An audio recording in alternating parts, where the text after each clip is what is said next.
Gentlemen, I've just come out of a meeting which was very responsive, very short, sharp and productive. And like always, while I'm here, I like to pop in and gather my spirits, my morale, and I like walking past places like this. The hairs on the back of my neck really stand up and inspire me, as they should every Englishman. I just want to talk about a few things, ladies and gentlemen. The past coming months, a political party that we all threw trust into and support is now willing to do their dirty washing in public, and I did warn about this months ago. We've got another political party, a man running around with a megaphone to the most liberal and Labour areas of the country, challenging females with purple and green hair and masked youngsters, screaming, taking our country back. We've got a third party accused of taking donations and not spending it whatever, I know. Is that what we're really about? Is that what you're about, really? Chasing people around the street shouting, we want to take our country back. When there's deeper efforts going on in the country, there's the working man who's working 6 days a week just about to survive. Uneducated children. Levels of massive, uncontrolled mass immigration. Housing, NHS.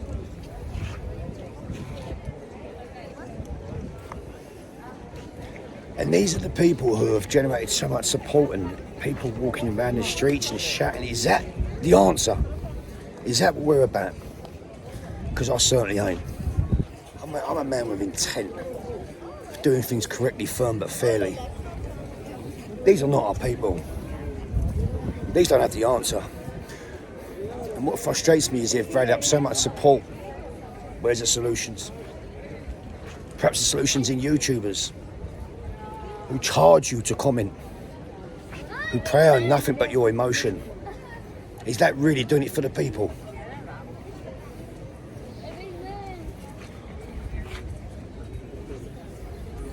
Now, honesty and integrity, firm but fairness for all sides is the only way we're going to move forward. And I think we need a new home. I have no care what others are doing. I have no care. Surely each and everyone doing something is going to be positive. But to have a real home for the people, you know, the great British integrity, the honesty, the gentlemen, the ladies. I don't want to see 15-year-old girls sticking their finger up and a man standing there grinning like a Cheshire cat. That's not us. If I was president, I'd say, young lady, excuse me. That's not how a lady acts. We've not been taken seriously because of actions of others.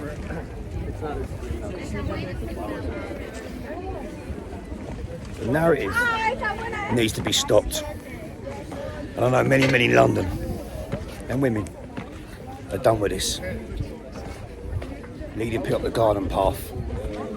We're done. So perhaps we need a new home.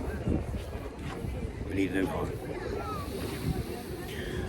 A nation who doesn't have any history has no future. A gentleman who doesn't know his history or his heritage has no strength. In fact, he's at sea, lost without a compass. Let me ask you a few questions, ladies and gentlemen. The Tories, Conservative. Without naming Winston Churchill, Margaret Thatcher, name me the next most successful Conservative MP. Tell me, Squadron 605, what was they famous for? Tell me their statistics, when they formed.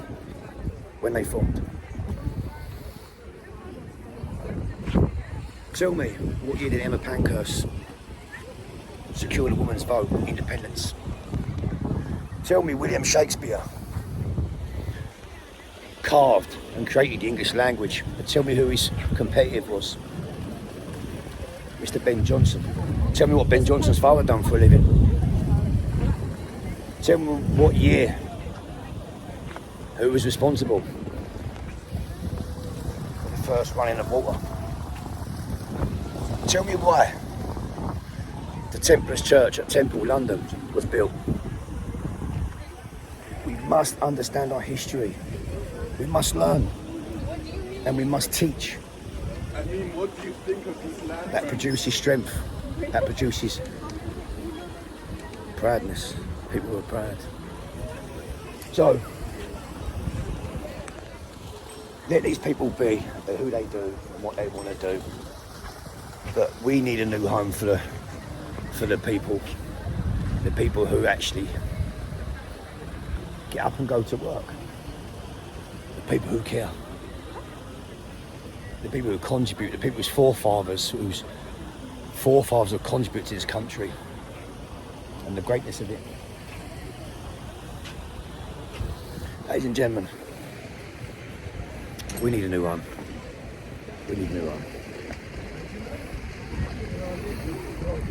Well, I see this home, one that's built, let me relate this to football, a League One team wins the title, gets promoted to the Championship. Now we know half that League One team are not good enough to play in the Championship, so they're going to have to go, new players are brought in. That team then wins the Championship, gets to the Premiership, promoted. Now we know probably going to need a whole new squad, because the Championship side ain't going to be good enough to compete in the Premiership. So in fact, when you're in the Premier League, there's no one left from League One existing in the squad or coaching staff. But everyone's played their part. Everyone's played their part in getting that team to the Premier League. Everyone's played their part. It's a joint effort. No one's bigger than the effort involved. Ladies and gentlemen, God bless you. God bless me. God bless our motherland. I love you tonight.